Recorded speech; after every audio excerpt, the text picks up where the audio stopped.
Hello दोस्तों, सभी को नमस्कार।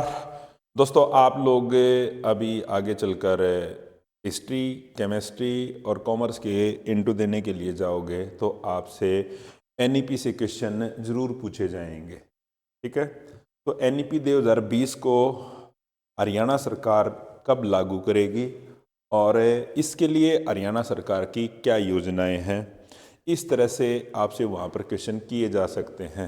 तो जो क्वेश्चन आपसे एनईपी 2020 और ख़ासकर हरियाणा से पूछे जा सकते हैं वो चीज़ें आज हम डिस्कस करने जा रहे हैं। ज़्यादा लंबी वीडियो नहीं रहने वाली है, 10 मिनट का ये जो सेशन होगा, तो ये जो चीज़ मैं आपको बताऊंगा इनको भी आप ध्यान में रख के चले जाओगे तो ये काफ़ी है। ठीक है, तो दोस्तों जो हमारी एक तो बहुत सारे बच्चे इसको न्यू एजुकेशन पॉलिसी कह देते हैं, तो दोस्तों ये नेशनल एजुकेशन पॉलिसी है, आपने इस चीज़ का भी ध्यान रखना है। और ये तीसरी नेशनल एजुकेशन पॉलिसी है और 2020 के अंदर इसको ड्राफ्ट किया गया था।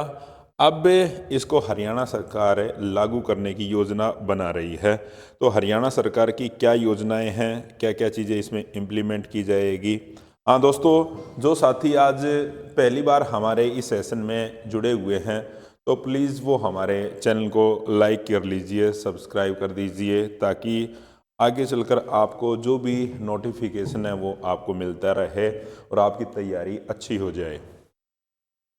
तो दोस्तों, जैसे अभी 12 जनवरी को स्वामी विवेकानंद का जो जन्मदिन है उसको हम राष्ट्रीय युवा दिवस के तौर पर सेलिब्रेट करते हैं और उसी दिन से हरियाणा सरकार 2025 तक राष्ट्रीय जो शिक्षा नीति है इसको लागू कर देगी। और इसकी जो शुरुआत की तारीख है ये आप लोग पीजीटी हिस्ट्री के इंटू देने के लिए जाओगे तो उससे पहले ही हो जाएगी। तो इसकी शुरुआत की तारीख है 12 जनवरी 2025। स्वामी विवेकानंद की जयंती से ही इसके लिए जागरूकता अभियान शुरू हो जाएगा और ये हरियाणा सरकार करने जा रही है, ये आपने ध्यान रखना है।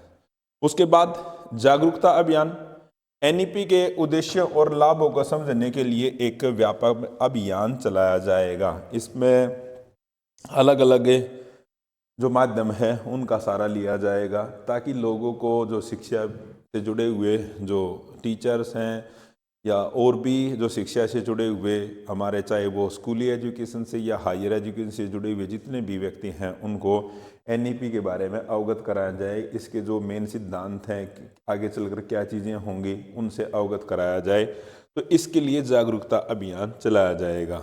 और दोस्तों, जो स्कूलों के अंदर जो टीचर कार्य करते हैं, जो अध्यापक हैं, उनको एनईपी 2020 के अकॉर्डिंग अपने आप को मॉडिफाई करना पड़ेगा, अपने में कुछ बदलाव लेने, जो टीचिंग लर्निंग जो प्रोसेस है उसमें बदलाव लेके आने पड़ेंगे। इसके लिए क्या किया जाएगा, शिक्षकों, विशेषज्ञों और प्रशासनिक अधिकारियों के लिए सेमिनारों का आयोजन किया जाएगा। देखो दोस्तों, एक जो क्लास के अंदर पढ़ाने का जो कार्य है वो अध्यापक का है, और भी बहुत सारी जो चीज़ें हैं जो इसमें इम्प्लीमेंट होंगी उसमें अधिकारी हैं जो उनकी भी कुछ लाइबिलिटी रहेंगी, तो और जो कुछ विशेषज्ञ हैं, तो ये सब की जिम्मेदारी होगी एनईपी 2020 को अच्छी तरह से लागू करने के लिए। तो इसके लिए सभी के सेमिनारों का आयोजन किया जाएगा। ऐसा नहीं है कि खाली अधिकारियों का या फिर खाली शिक्षकों का, इसमें सभी का सेमिनार और उनका प्रशिक्षण दिया जाएगा।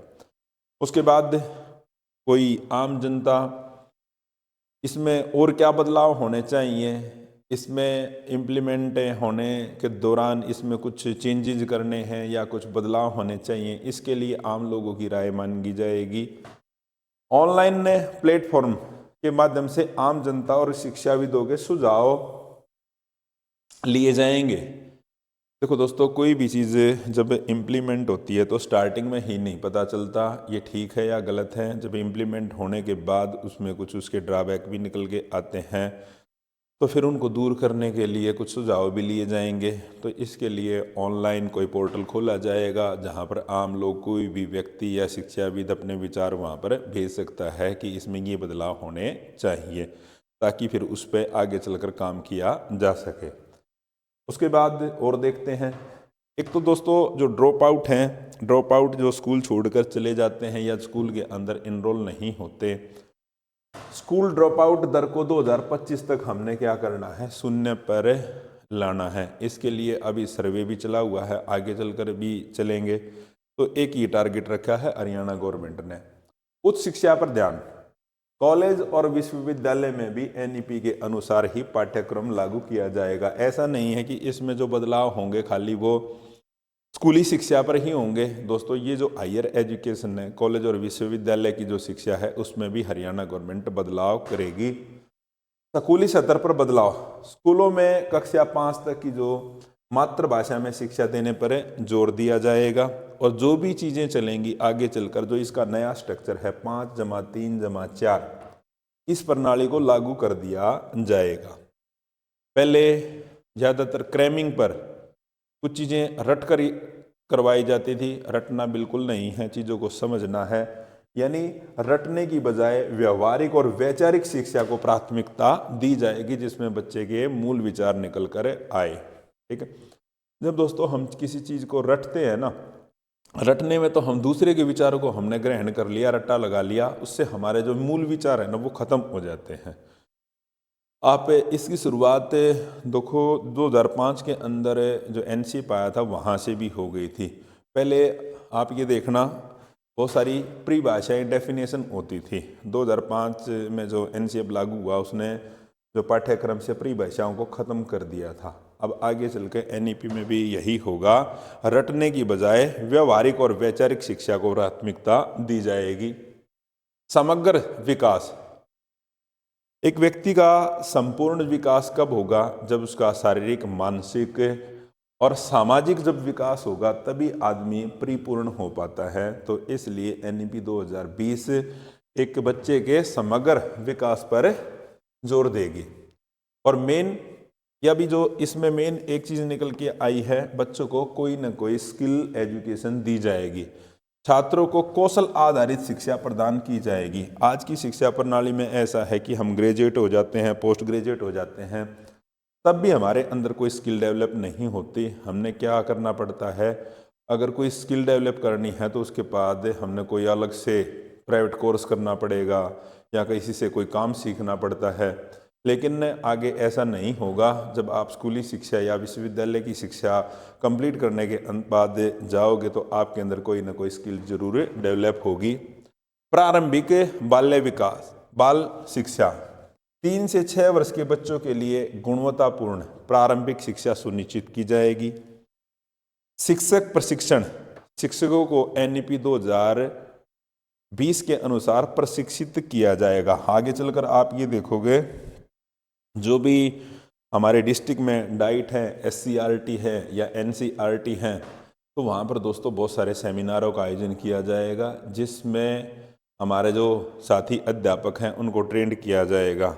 आगे चलकर जो हमारी गर्मियों की छुट्टियाँ होंगी ना, तो उनमें जो भी नए अध्यापक लगेंगे या पुराने भी हैं, तो सब के सेमिनारों का ज़रूर आयोजन किया जाएगा।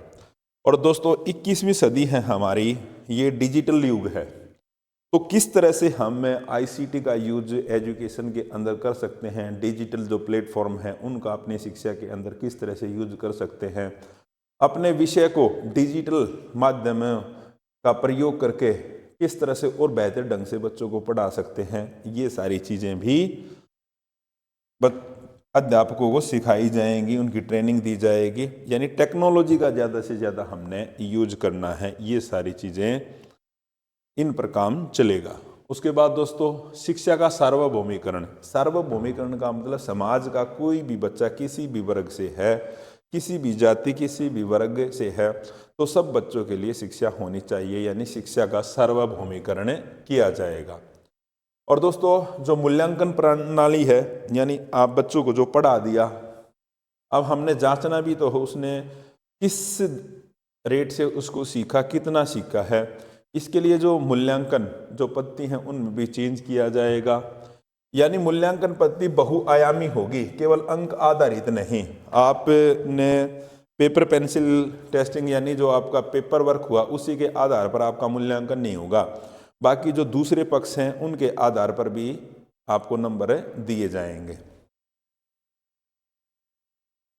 हरियाणा में शिक्षा को अंतर्राष्ट्रीय स्तर के बराबर लाने का प्रयास होगा, ताकि हरियाणा की जो पहचान है, हमारी जो एजुकेशन है, उसके मापदंड इंटरनेशनल लेवल के हों। इस पर भी काम किया जाएगा। सांस्कृतिक जड़ें, भारतीय संस्कृति और परंपराओं की शिक्षा भी हमारी शिक्षा का अभिन्न अंग होंगी, क्योंकि दोस्तों हम में जो शिक्षा है इसके दौरान ने आजकल अपनी जो संस्कृति है उसको भूलते जा रहे हैं। लेकिन नई एजुकेशन पॉलिसी है, जो हमारी नेशनल एजुकेशन पॉलिसी है, वो इससे जुड़ने का काम करेगी। ठीक है। और हरियाणा को एनईपी लागू करने में देश का मॉडल राज्य बनाने का लक्ष्य होगा। और दोस्तों इसमें हरियाणा इसमें तीसरा स्टेट होगा एनईपी को अपने यहाँ पर लागू करने वाला, कर्नाटक, मध्य प्रदेश और हरियाणा। ठीक है। तो अग्रणी जो राज्य हैं उनके अंदर हमारा राज्य होगा। तो दोस्तों आपने ये पॉइंट इनको ध्यान में रख के जाना है। इससे रिलेटेड मैं एक दो क्लास और लेके आऊँगा जिसमें थोड़ा हम डीप में जाएंगे एनईपी से रिलेटेड। तो एनईपी से रिलेटेड कोई भी क्वेश्चन आपसे कर लेगा तो आपने ये बता देना है। अगर इसकी आपको पीडीएफ चाहिए तो आप 9996406888 पर कॉल भी कर सकते हो या मैसेज डाल सकते हो। और दोस्तों आपने मॉक इंटरव्यू देने हैं। अभी हिस्ट्री, कॉमर्स और केमिस्ट्री के जो इंटरव्यू आएंगे, तो इसके लिए आप हमारे मॉक इंटरव्यू ज्वाइन कीजिए।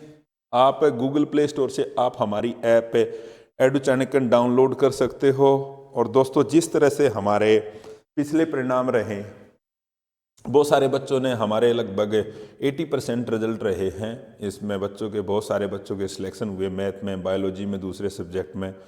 और आगे जितने भी ये इंटरव्यू के होंगे यहाँ पर भी हमारे बहुत बेहतर परिणाम आएंगे, क्योंकि हमारे इससे जुड़ने वाले सभी जो हमारे छात्र हैं मेहनती हैं, अपना कार्य अच्छे ढंग से करते हैं, अच्छी तरह से मॉक इंटरव्यू देते हैं, उनको जो चीज़ें बताई जाती हैं उसके अनुरूप वो काम करते हैं और इसीलिए वो अच्छे अंक लेके आते हैं।